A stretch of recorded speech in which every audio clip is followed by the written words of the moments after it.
इन दिनों team India के तमाम खिलाड़ी जो हैं वो काफी ज्यादा पूजा पाठ करने वाले और भक्तिमय हो गए हैं। आपने विराट कोहली की तमाम तस्वीरें देखी होंगी।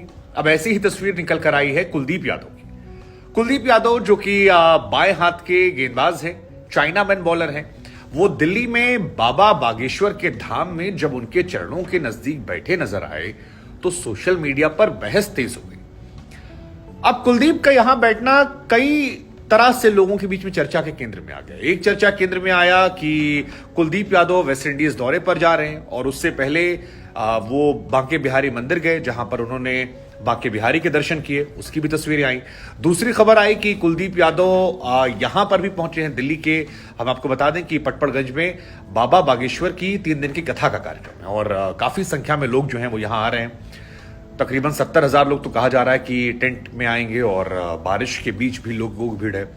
लेकिन उन सारी तस्वीरों के बीच में टीम इंडिया के स्टार क्रिकेटर कुलदीप यादव का आना चर्चा केंद्र में रहा और उसकी एक वजह थी कि कुलदीप बाबा बागेश्वर से बड़े हैं, 2 साल बड़े हैं। बाबा बागेश्वर की उम्र 26 साल है, कुलदीप शायद 28 साल के हैं। और जब वो उनके पैरों के पास बैठे नजर आए तो किसी को इसमें असीम भक्ति नजर आई, किसी ने कहा कि यार कमाल की भक्ति है, और किसी ने कहा कि ये क्या है और क्यों है, किस लिए है, क्या ये अंधविश्वास है।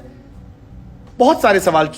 और कुलदीप यादव टीम इंडिया के अच्छे खासे खिलाड़ी, मतलब 8 टेस्ट मैच खेले हैं, 81 वनडे खेले हैं, 28 T20 मैचेस खेले हैं, 71 उन्होंने आईपीएल मैचेस खेले हैं। तो रुतबा उनका बड़ा है, ठीक ठाक बड़ा है और अच्छे क्वालिटी गेंदबाज है। बीच में 1-2 साल उनके खराब हुए थे, पैच पड़ा था, लेकिन वापस जब वो आए तो वो छा गए। लास्ट टाइम भी जब ऑस्ट्रेलिया के खिलाफ आए थे तो 3 विकेट निकाले थे और ये माना जा रहा है कि वेस्ट इंडीज दौरे पर भी उन्हें बड़े मौके मिलने वाले हैं। अब आईपीएल में भी वो ठीक ठाक कर रहे थे इस साल। लेकिन ये तस्वीर फिलहाल बहुत ज्यादा चर्चा के केंद्र में है। एक चर्चा के केंद्र में इसलिए है क्योंकि एक वर्ग ने इसे जातिगत दृष्टिकोण देना शुरू कर दिया। कई सारे लोग जो जातिगत राजनीति करते हैं उन्होंने कहा कि देखिए जी, कुलदीप यादव जो हैं इस तरह से बैठे, इसी यही वजह है कि पिछड़े समाज के लोग जो हैं वो आगे नहीं बढ़ पाते, वो बैठे रहते हैं। और एक ब्राह्मण व्यक्ति के चरणों में बैठना ये कहां तक जायज है। बहुत सारे लोग जो कुलदीप यादव के फैन थे उनका ये कहना था कि अब जी जात पात से ऊपर उठ जाइए, भक्ति में कोई जात नहीं होती है, भक्ति की अपनी शक्ति होती है। और हमने देखा है चाहे वो सूर्य कुमार यादव हों, कुलदीप यादव हों या टीम के बाकी खिलाड़ी जिसमें वॉशिंगटन सुंदर हुए, श्रेयस अय्यर हुए, केएल राहुल हुए, विराट कोहली हुए, ये तमाम वो खिलाड़ी हैं जो अब खुलकर अपनी आस्था को व्यक्त करते हैं और अपनी भावनाओं को इजहार करने में संकोच नहीं करते हैं। वो दिखाते हैं कि वो पूजा पाठ कर रहे हैं और अब वो समय बीत गया जब लोग अशेम्ड होते थे। अब वो प्राउडली कहते हैं कि जी हमारी आस्था है और हम अपनी आस्था। उधर बागेश्वर धाम सरकार का जो ऑफिशियल ट्विटर हैंडल है उससे भी एक पोस्ट कुलदीप यादव को लेकर डाला गया। कहा गया कि टीम इंडिया के स्पिन जादूगर कुलदीप यादव, जो कि बागेश्वर धाम के धीरेन्द्र कृष्ण शास्त्री के लाडले भी हैं, वो जन्मोत्सव के मौके पर पहुंचे। अब इन शब्दों के चयन को अगर आप नोटिस करेंगे तो ऐसा लगता है कि शायद जान पहचान जो है वो आज की नहीं है, ये जान पहचान पुरानी है। और उस पुरानी जान पहचान को लेकर ही भावनात्मक तौर पर जो पोस्ट है वो किया गया है। लिखा गया कि वो जन्मोत्सव पर पधारे, साथ में जन्मोत्सव का आनंद उठाया और कुलदीप बाबा के लाडले हैं।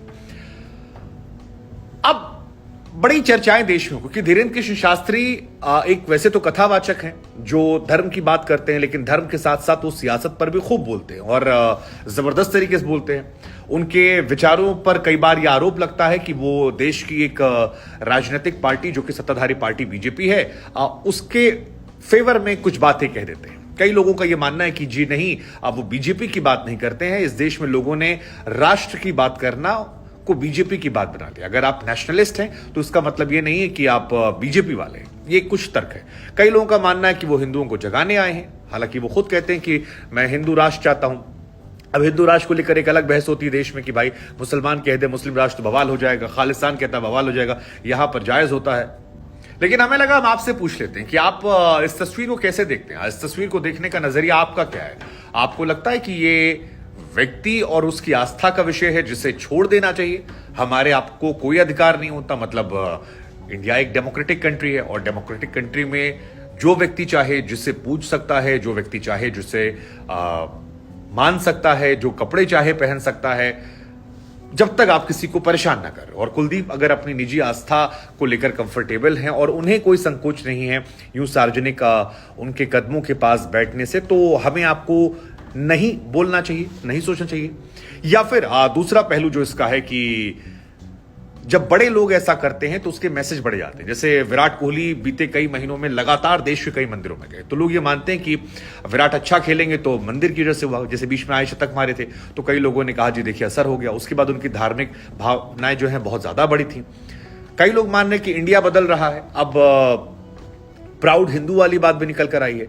तो ये व्यक्तिगत है, ये प्राउड हिंदू है या इसके मायने कुछ और हैं, और जो वो जातिगत आरोप लगे। तो कुलदीप यादव वाले विषय पर आप क्या सोचते हैं, मैं जरूर बताएगा। साथ ही अरविंद केजरीवाल को लेकर भी बाबा बागेश्वर ने लपेटे में लिया। उन्होंने इशारों में कहानी सुनाई कैसे एक आदमी मुफ्त की बर्फ लेने के चक्कर में 600 रुपए के कपड़े और 40 रुपए की बनियान फटवा लेता, और वो दिल्ली वालों को संदेश दे रहे थे। नाम नहीं लिया, लेकिन बाबा बागेश्वर के बारे में हम सब जानते हैं कि पॉलिटिकल मैसेजिंग देने में बहुत आगे रहते हैं, और इशारों में कह दिया। हालांकि आम आदमी पार्टी के लिए वो गले की हड्डी है, ना वो एक्सेप्ट कर सकते हैं ना वो डिनाई कर सकते हैं, विरोध भी नहीं कर सकते, क्योंकि दिल्ली में वो भी सॉफ्ट हिंदू बनते हैं। बीजेपी तो बनती ही बनती प्रो हिंदू, कांग्रेस भी उनका विरोध नहीं करते। और यही चीजें बाबा बागेश्वर को ताकतवर बनाती हैं कि उनके खिलाफ बोल नहीं पाता कोई जैसे बोलता है वो एंटी हिंदू हो जाता है। लेकिन वो अपने एजेंडे पर आगे हैं, उनकी अपनी सोच है हिंदू राष्ट्र की और तमाम चीजों को लेकर। लेकिन हमारा सवाल फिर आपसे, ये जो भारतीय क्रिकेटर्स का झुकाव शुरू हो गया है मंदिरों की तरफ, इसको लेकर आप क्या सोचते हैं? और कुलदीप यादव का बाबा बागेश्वर के चरणों में बैठना, ये आप कैसे देखते हैं? मन की आस्था, व्यक्तिगत आस्था, या फिर एक बड़ी मैसेजिंग और एक बड़ा संदेश जो बहुत लाखों करोड़ों लोगों को इन्फ्लुएंस करने वाला है नई पीढ़ी के? जो भी सोचते बताएगा।